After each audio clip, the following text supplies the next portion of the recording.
Hello friends, welcome to just English classes. कैसे हो सभी आप लोग? आप ठीक है? आई होप कि बहुत बढ़िया होंगे, आपकी पढ़ाई भी अच्छी चल रही होगी। तो फ्रेंड्स, आज का हमारे सेशन एक्टिव पैसिव के लिए है। कुछ क्वेश्चंस मैं लेकर आई हूँ, उसमें जो भी एक क्वेश्चन है ये सीरीज़ आपको मैं पूरी कराऊंगी एक्टिव पैसिव की। आगे भी इसकी वीडियो आएंगी। तो इसका पर्पज़ ये है कि मतलब एग्जांपल्स के थ्रू आपको प्रैक्टिस भी हो जाएगी आपकी, और आपको पता भी चल जाएगा कि किस तरीके से हमें क्वेश्चन सही करने होते हैं। इन्हीं के थ्रू, क्वेश्चंस के थ्रू आपको रूल भी पता चलते हुए चले जाएंगे। ठीक है, तो चलिए सेशन को बिना देरी के हम स्टार्ट करते हैं। सबसे पहला हमारा क्वेश्चन है, फर्स्ट क्वेश्चन है, the waiter filled the glasses with water. यहाँ पे ये 2 बार आ रहा है, देखिए वेटर वेटर 2 बार आ रहा है, तो आप इसको एक बार समझिए। तो the waiter filled the glasses with water, तो क्या होगा दोस्तों यहाँ पे? The glasses filled with by the waiter, the glasses were filled with water by the waiter, the waiter was filled the glasses with water, या फिर the water were filled in the glasses by waiter. तो कौन सा यहाँ पे true होगा, gas करें। तो यहाँ पे दोस्तों आपका बी ऑप्शन राइट होने वाला है। ठीक है, कैसे होगा ये बी ऑप्शन राइट, ये भी देख लेते हैं। The waiter filled the glasses with water, तो ये कौन सा टेंस है गाइस? फिल्ड। ये आपको सीधा पास्ट इंडेफिनिट नज़र आ रहा है। तो पास्ट इंडेफिनिट का रूल ये होता है कि हमको वॉज या वर लगाना होता है, और वर्ब की थर्ड के साथ। तो देखिए कौन सा है यहाँ पर, तो फील्ड ही आएगा जहाँ पे भी होगा। तो हमें वॉज या वर्ड ढूंढना है। अब आपको दिख रहा है, और दूसरी चीज़ ये है कि आपको क्या करना है, सबसे पहले क्या आएगा? तो द ग्लासेस। ओके, क्या फील हो रहा है? ग्लासेस फील हो रहे हैं ना, तो द ग्लासेस, और ग्लासेस प्लूरल है इसलिए यहाँ पर वर आ जाएगा। Okay, field with water by the waiter. ठीक है, इस तरीके से ये हमारा हो जाएगा। नेक्स्ट आता है, she took the dog for a walk. She took the dog for a walk, वो कुत्ते को जो है एक वॉक पे लेकर गया। तो यहाँ पे भी हमको पास्ट इंडेफिनिट नज़र आ रहा है गाइस। तो she took the dog for a walk, तो यहाँ पर भी हमें यही देखना है। सीधी सी बात है, द डॉग आपका ऑब्जेक्ट है, तो यहाँ पे ये सब्जेक्ट बन जाएगा। तो कौन सा इसमें राइट होगा? इसमें हमारा ए ऑप्शन राइट होगा। कैसे राइट होगा? She took the dog for a walk, तो the dog was taken for a walk by her. Okay, sorry, C के लिए यहाँ पे हर हो जाएगा हमारा, और टुक का टेकन हो जाएगा, क्योंकि टुक तो सेकंड फॉर्म है, और टेकन यहाँ पे थर्ड हो जाएगी, और वॉज हमारा पास्ट इंडेफिनिट की वजह से यहाँ पे यूज होगा। He was driving the car so fast that it skidded on the snowy road। सबसे पहले आप देखें कि was driving आ रहा है। ठीक है, तो was driving ing फॉर्म वाला अगर कोई हमारा क्वेश्चन है, तो उसमें सेंटेंस में हम क्या करेंगे? being हमें यूज़ करना पड़ेगा। तो सबसे पहले देखें आप इसमें कि क्या यूज होगा। He was driving the car so fast, क्या चला रहा था? वो कार चला रहा था ना, तो सीधी सी बात है, सबसे पहले कार आ जाएगा। द कार, ठीक है, देखिए किसमें है the car, the car, the car, सब में द कार है। आगे चलते हैं, बीइंग कहाँ पे वोज है, तो द कार के साथ भी वोज ही आएगा। अब देखिए वोज किस किस में है भाई, हैज हेड तो खुद ही कट जाएंगे, इनका तो कोई मतलब ही नहीं है। वोज वाले हमको 2 सेंटेंस मिल रहे हैं।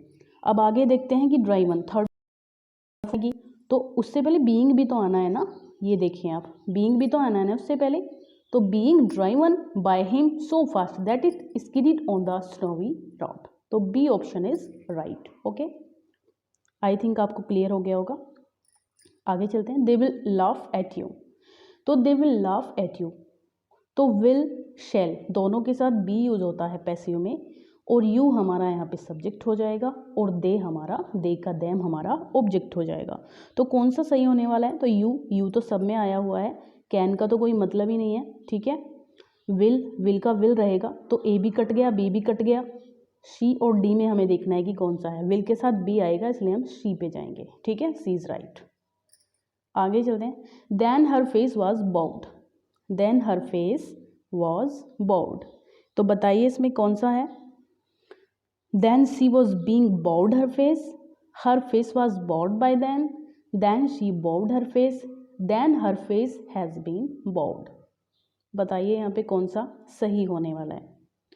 तो देखिए गाइस, सबसे पहले देन तो देन ही रहेगा यहाँ पे, क्योंकि ये कोई प्लेस है, ये हमारा मतलब एक तरीके से देन का मतलब तब होता है, तो ये कोई ऑब्जेक्ट तो है नहीं कि इसको हम यहाँ पे नाउन, ये सब्जेक्ट नहीं है ये हमारा, ना ये ऑब्जेक्ट है, तो इसको हम कुछ मान नहीं सकते हैं इस तरीके से। तो देखिए आप क्या करेंगे, हम यहाँ पे हमको करना होगा कि सी को देखें आप, ठीक है। मैं डायरेक्ट आपको ये समझा देती हूँ। देन का तो देन ही आ जाएगा, ठीक है। हर का यहाँ पे शी हो जाएगा, समझ रहे हैं आप, क्योंकि यहाँ पे हर फेस भी है और हर फेस का यहाँ पे शी हो जाएगा, और हर फेस हमारा कहाँ चला जाएगा, ऑब्जेक्ट बनकर दूसरी साइड हर फेस चला जाएगा, बॉब्ड। तो वॉज बोर्ड था यहाँ पे, तो सी बॉब्ड हर फेस, ठीक है। Then her face was bowed. आप समझे यहाँ पे, ये हमें एक्टिव से पैसिव नहीं बनाना है, बल्कि ये वापस हमें पैसिव से एक्टिव बनाना है, समझ रहे हैं ना आप। तो इसलिए यहाँ पे हर फेस का हमने कर दिया सी, ठीक है। और बॉब्ड, वॉज हट गया यहाँ से, सेकंड फॉर्म आ गई है, तो बॉब्ड हो गया और हर फेस हमारा यहाँ पे ऑब्जेक्ट बन जाएगा, ठीक है। चलते हैं आगे।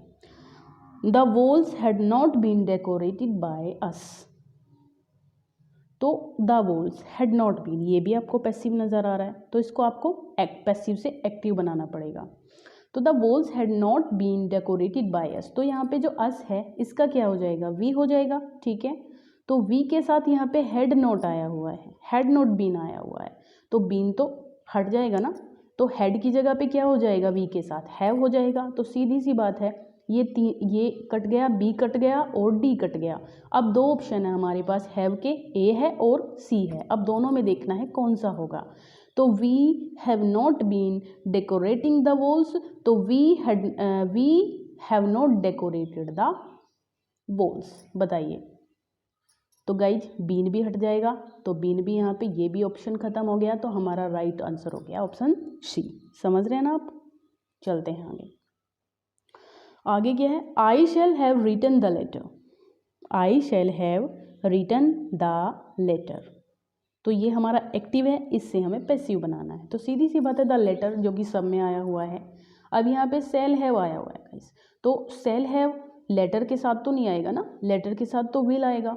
तो देखते हैं विल किस किस में है भाई, ए में विल है और डी में विल है, तो हमारा बी भी कट जाएगा और सी भी कट जाएगा, दोनों खत्म ऑप्शन हो गए। एलिमिनेशन जो थ्योरी होती है ये बढ़िया होती है, आपको देखना होता है कि कौन से आपको कट करने हैं और कौन से आपको रखने हैं, तो फिर आसान होता है आपके लिए, ईजी हो जाता है बहुत इनको फाइंड आउट करना, ठीक है।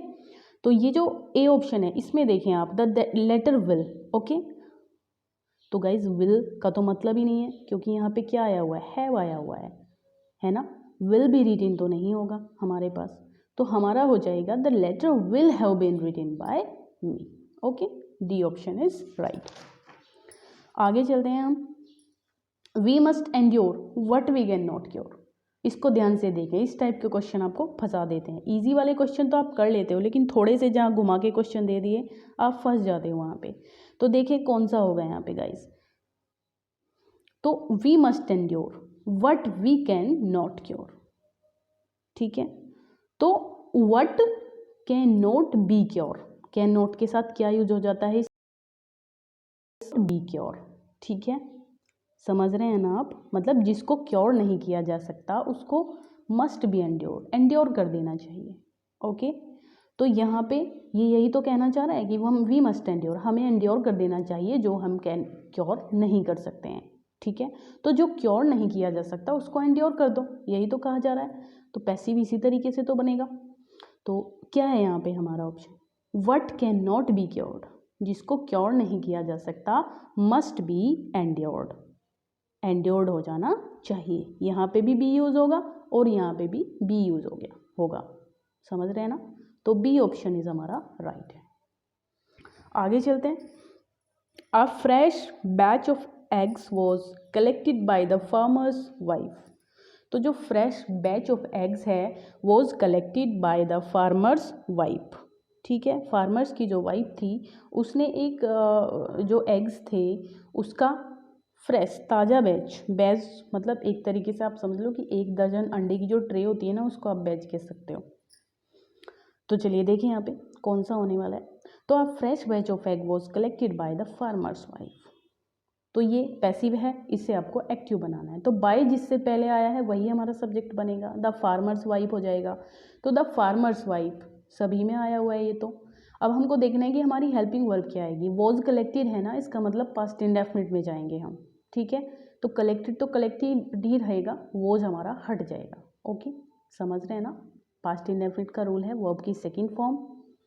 तो the farmer's wife was collecting नहीं, गलत है ये। Farmer's wife collected a fresh batch of eggs, यही हमारा सही हो जाएगा, ठीक है। They are going to build a new airport near the old one. They are going to build, वो बनाने जा रहे हैं एक नया एयरपोर्ट पुराने वाले के बगल में या पास कह सकते हैं, नियर, ठीक है। तो they are going to build a new airport, तो अ न्यू एयरपोर्ट हमारा सब्जेक्ट बनेगा यहाँ पे, समझ रहे हैं ना आप। अ न्यू एयरपोर्ट, ठीक है, is being built, is going हमारा सेम रहेगा। देखिए यहाँ पे क्या था, यहाँ पे दे था ना, तो उसके अकॉर्डिंग आर लगा हुआ था, ठीक है। यहाँ पे दे था तो उसके अकॉर्डिंग आर लगा हुआ था, लेकिन अब हमारा जो सब्जेक्ट है वो तो ए न्यू एयरपोर्ट हो गया ना, तो ए न्यू एयरपोर्ट के अकॉर्डिंग हमारा इज यूज हो जाएगा। तो is going to be built, ठीक है, is going to be built third form आएगी। तो a new airport is going to be built near the old one. तो कौन सा हमारा ट्रू हो जाएगा, डी ऑप्शन इज राइट।